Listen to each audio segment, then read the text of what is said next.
Bonjour à tous et bienvenue à Rio de Janeiro. Nous sommes le 18 novembre 2022.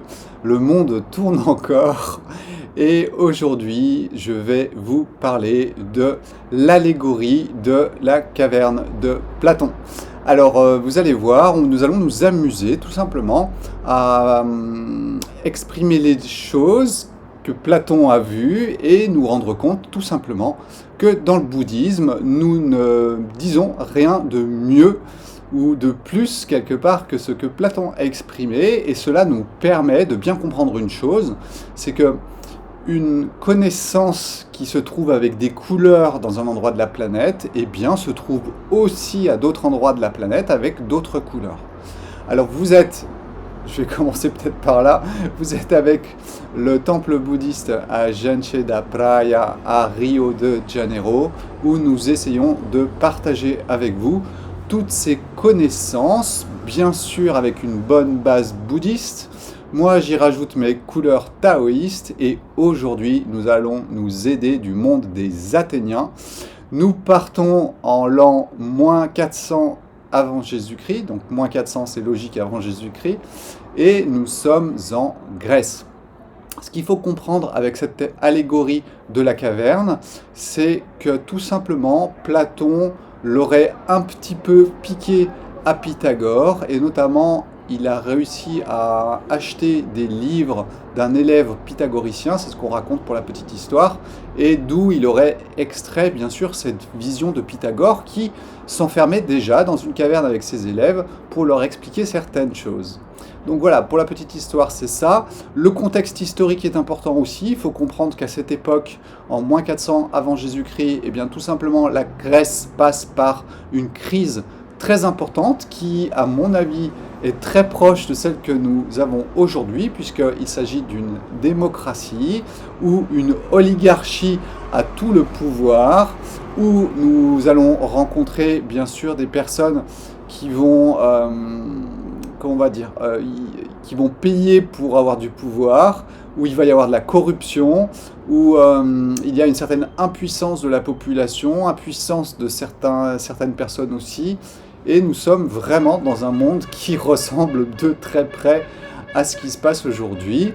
Et ce que je vais essayer donc de vous faire toucher du doigt, c'est vraiment cette allégorie de la caverne qui vient de son livre La République, qui est vraiment un rapport de la cité telle que Platon la voit, en la décrivant bien sûr avec des mots pas très positifs, puisque nous sommes en fin d'une démocratie. Alors, si l'on observe un petit peu, vous aurez toujours l'incrustation de la caverne, de cette image de la caverne de Platon qui sera à côté de vous. Eh bien, qu'est-ce que l'on voit sur ce dessin? Eh bien, nous voyons des personnes qui sont enchaînées. Donc là, nous avons déjà une première partie du parallèle que nous pouvons faire avec le bouddhisme, c'est que tout simplement, il y a un enfermement, un phénomène de prison, de non-mouvement, puisqu'en fait, quand on a des chaînes aux pieds, eh bien, on ne peut pas aller très loin. Nous sommes cantonnés à un certain endroit, et c'est exactement ce que montre un petit peu Platon avec ces hommes qui sont enchaînés. Si l'on observe bien, eh bien, ils sont dans une caverne, c'est-à-dire qu'ils sont dans un monde que moi j'appelle souvent le bocal, mais que Platon va appeler une caverne. Et donc il n'y a pas cette lumière qui vient de dehors, et on ne regarde pas ce qui vient de dehors, on regarde ce qui va être projeté sur un mur. Alors ce que j'aime bien dans ce dessin, c'est que vous avez des personnages qui sont en train de faire bouger des objets, qui vont projeter des ombres sur le mur, et qui va faire croire tout simplement à l'être humain qui est en train d'être enchaîné et en train de regarder ce qui se passe, que ce qu'il a devant lui est une réalité. Vous allez voir, il y a de la métaphysique dans cette allégorie, il y a un côté aussi bien sûr réel par rapport au monde qui est en train de vivre Platon, c'est-à-dire qu'on est en train de montrer des images aux personnes qui sont là, hébétées devant leur écran. Et c'est vraiment un grand parallèle qu'on peut faire avec ce qui se passe aujourd'hui et qui n'est qu'une apparence de la vérité. Et ce temple bouddhiste est vraiment là pour vous pousser à tourner le regard vers la sortie de la caverne. J'y reviendrai tout à l'heure. Ça fait très mal aux yeux. C'est pas si simple que ça. Certains ont envie de retourner dans la caverne parce que c'est trop difficile. Et ça fait partie du jeu, bien sûr. Alors, si dans cette allégorie on va un petit peu du côté de la métaphysique, eh bien il y a aussi une opposition entre la lumière, le côté solaire, et le côté sombre. Il y a un parallèle aussi avec ce qui est en haut et ce qui est en bas, sous terre, dans une caverne, et ce qui est au-dessus de nous. Et donc ce côté d'opposition de la métaphysique entre ce que l'on vit terrestrement ou un petit peu plus haut, voire même sous la terre. Je vous rappelle que les entités aiment bien l'infraterre. Dans le bouddhisme, on va parler de l'infraterre. Et le monde du milieu est normalement le monde où évoluent les animaux, etc. Mais nous avons tendance à être tirés vers le bas pour des raisons qui sont métaphysiques et puis qui vont créer un certain mécanisme qui fait que les personnes vont avoir tendance à tourner leur regard vers le bas et non plus vers le haut. Alors ce qu'il faut comprendre aussi, c'est que ce que Platon va essayer de partager, c'est vraiment cette liberté du fait d'avoir le savoir de la réalité. Et là, nous entrons encore en parallèle avec le monde du bouddhisme, où l'ignorance, le fait de ne pas savoir, tout simplement, va créer la prison.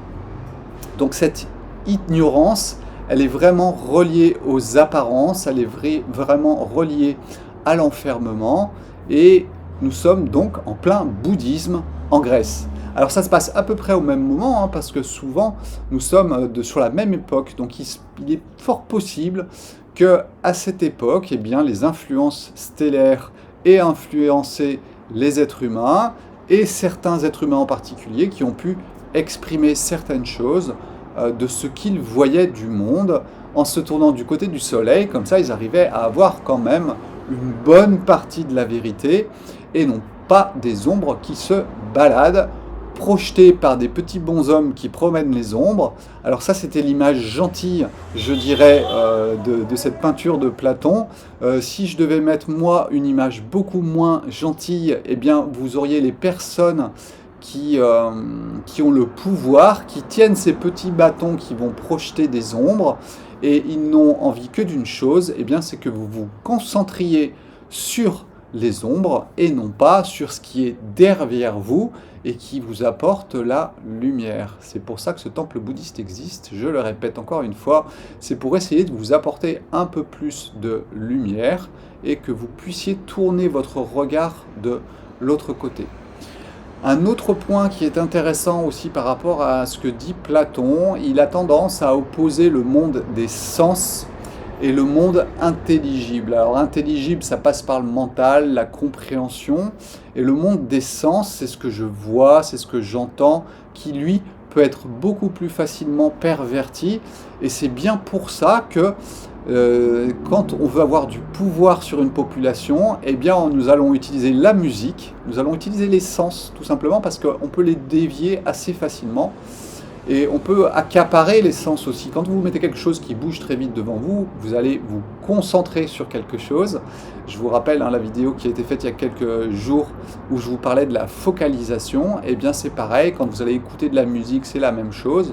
Vous allez vous focaliser sur quelque chose et rappelez-vous d'une chose, la focalisation vous empêche d'avoir un regard très large et bien sûr c'est pour cela que nous allons utiliser la musique et les images qui bougent pour capter l'attention des êtres humains. Donc voilà, ça c'est intéressant aussi de le voir en parallèle, dans le sens où ce que l'on vous montre, ce que l'on vous fait entendre, eh bien tout simplement, c'est vraiment la caverne de Platon, sauf qu'on n'a plus, je dirais, la paroi de la grotte qui est au fond sur lequel sont projetées les ombres, mais on a ce petit écran qui est devant moi, ici, là, voilà, et qui bouge tout seul, hein, et moi je ne fais rien du tout, ça bouge à ma place, et ça va capter mon attention, et on va pouvoir faire passer plein de messages qui n'ont rien à voir avec la réalité.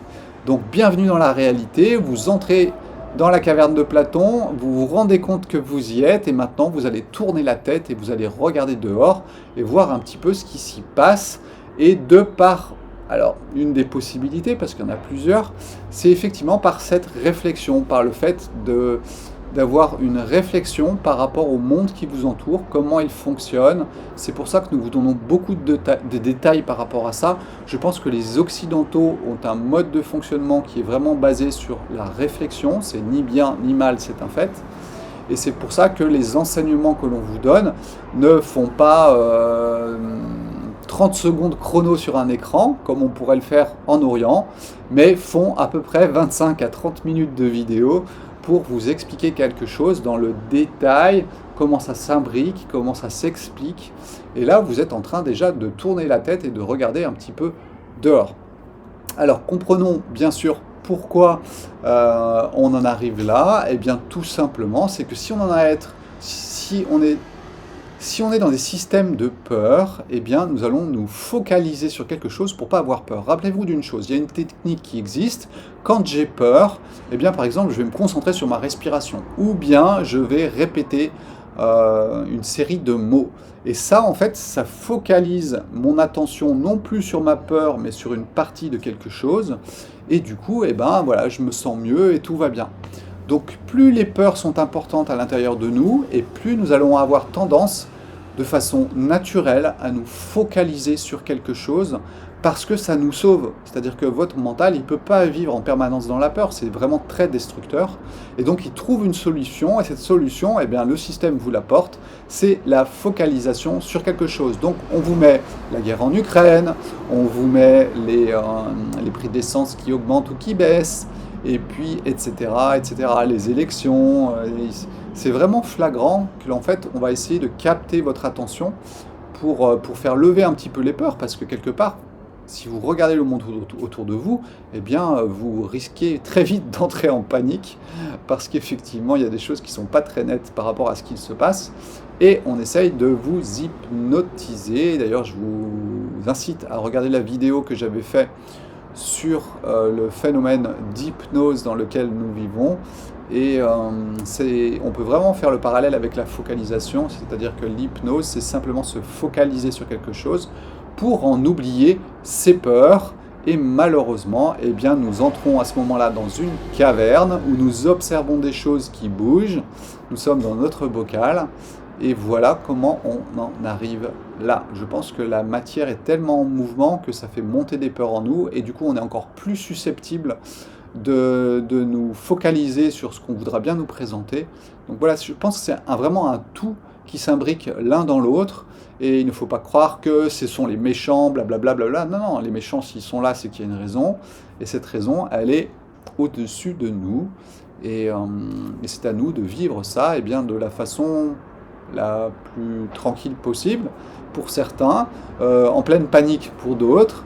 Et puis si vous regardez cette chaîne YouTube, c'est tout simplement parce que vous avez décidé de le vivre le plus simplement possible et le plus tranquillement possible. Et grâce à ces partages de connaissances, eh bien, ça vous permet de tourner le regard vers le soleil et de voir le monde avec ses vraies couleurs, du yin et du yang, des 5 éléments dans les traditions tibétaines. Mais c'est vraiment ce qu'il faut essayer de comprendre par rapport à tous ces enseignements qui vous sont donnés. Alors, comment on en arrive à terminer dans cette caverne? C'est un petit peu un remake de ce que je vous ai fait il y a quelques jours, mais du coup j'enfonce un peu le clou, c'est pas grave. Et comment cela va être produit? Eh bien tout simplement en vous adaptant à regarder toujours les mêmes ombres. C'est-à-dire que tout ce qu'une société dans ses règles va poser, eh bien, ça vous permet de vous focaliser sur certaines choses. Il faut que je respecte les règles. Vous voyez, quand je fais ce mouvement-là, je dois respecter les règles. C'est étroit, c'est pas large. Donc ce qu'il faut comprendre, c'est que vos gestes, ils vous parlent beaucoup. Quand vous ne savez pas parler avec les mains, vous allez voir si vous êtes ouvert ou si vous êtes fermé. Donc ces règles de la société, elles sont là pour nous cadrer, pour nous focaliser, et puis justement pour nous dire ce que tu vois, c'est cette ombre-là, ce que tu vois, c'est cette ombre-là, et pas autre chose, et c'est ce que moi je veux te montrer. C'est exactement ce que font les gens qui sont au pouvoir. Ils ne vous montrent que ce qu'ils veulent bien vous montrer, et c'est très bien comme ça. Et le monde fonctionne comme ça à l'heure actuelle de façon énorme. On a un potentiel aujourd'hui des, de tout ce qui est journal, télévision, des informations qui sont vraiment des très très grandes manipulations et qui permettent vraiment au pouvoir de focaliser l'attention des personnes sur certaines choses qui ne sont pas la réalité. Je le répète encore une fois, ce n'est qu'une toute petite partie de la réalité et encore c'est dans l'ombre. Donc autant vous dire que c'est pas forcément le meilleur endroit pour observer les choses. Observez-les en plein soleil et vous verrez que cela va changer un petit peu votre vision du monde. Ensuite, comment ça se passe? Eh bien tout simplement, vous avez l'éducation. Votre éducation, c'est aussi vous apprendre à vous formater, à observer les ombres d'une certaine façon. Si votre père a répété tout le temps les mêmes choses, si vous n'êtes pas quelqu'un caractériel qui veut réagir à ce que son père dit, eh bien vous allez tout simplement prendre ce qui vous a été dit et ce sont les ombres qui vont vous être projetées sur votre écran mental et que vous allez garder toute votre vie. Donc les enseignements, c'est exactement la même chose, c'est-à-dire que quand vous allez à l'école, eh bien nous allons vous formater pour réfléchir d'une certaine façon. Et puis voilà, toutes ces règles de la société, c'est exactement la même chose, elles sont là aussi pour formater. Non pas qu'il ne faut pas avoir de règles, mais comprendre la limite qui peut être atteinte suite aux règles. Donc voilà, pourquoi? Pour se protéger, parce qu'on a peur. Donc du coup on accepte ce genre de choses et on termine dans une caverne à regarder des petites images qui vous sont projetées par des gens qui essayent de vous manipuler quand même de façon très importante. Comment? Eh bien à travers l'éducation, à travers la publicité, à travers la musique, à travers les images que vous allez pouvoir voir. Et puis, comment s'en sortir? Eh bien tout simplement en regardant nos vidéos, vous verrez que nous essayons de vous tourner la tête vers le soleil, vers quelque chose de différent. Alors ça fait très mal aux yeux au début, c'est vraiment ce qu'expliquait Platon aussi dans son exposé, c'est qu'il est très difficile de passer de l'ombre à la lumière, dans le sens où c'est douloureux. C'est douloureux parce que ça va remettre en question tout ce que vous pensez, ça va être douloureux au niveau des sens parce que vous n'allez plus sentir les choses de la même façon, tel qu'on veut bien vous le faire entendre par exemple. Et puis une autre chose qu'il exprimait aussi, un rôle pas très simple, c'est qu'une fois que vous êtes sorti de la caverne, que vous avez vu les couleurs et que vous retournez parmi les autres, parce que nous vivons tous les uns avec les autres, donc nous sommes bien obligés de revenir dans les cavernes des autres, et là vous allez parler de choses que les autres n'arrivent pas à comprendre, c'est-à-dire que vous allez leur parler d'une certaine réalité qui n'est absolument pas la réalité de ces personnes-là. Donc le plus difficile pour un enseignant, c'est d'essayer de partager une information qui paraît tellement difficile à concevoir pour, on va pas dire un étudiant, mais pour une personne qui n'est pas dans ce mode de vision-là, que voilà, l'exercice est assez difficile pour la personne qui, entre guillemets, sait, parce qu'on ne sait qu'une partie de la vérité.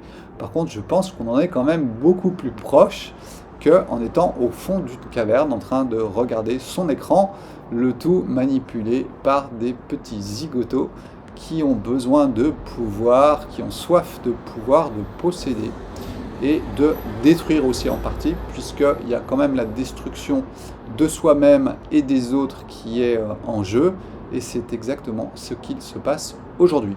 Donc ce que je vous incite à faire, c'est de tourner votre regard de l'autre côté. Au début, ça fait un peu bizarre, mais allez-y, ayez confiance. Et puis, vous allez voir que ça s'éclaire petit à petit. Et après, vous pouvez toujours retourner dans la caverne, voir les ombres des autres, mais vous verrez que ce sont des ombres parce que vous connaissez la lumière. Ce qui ne veut donc pas dire que l'on doit vivre dans un autre monde.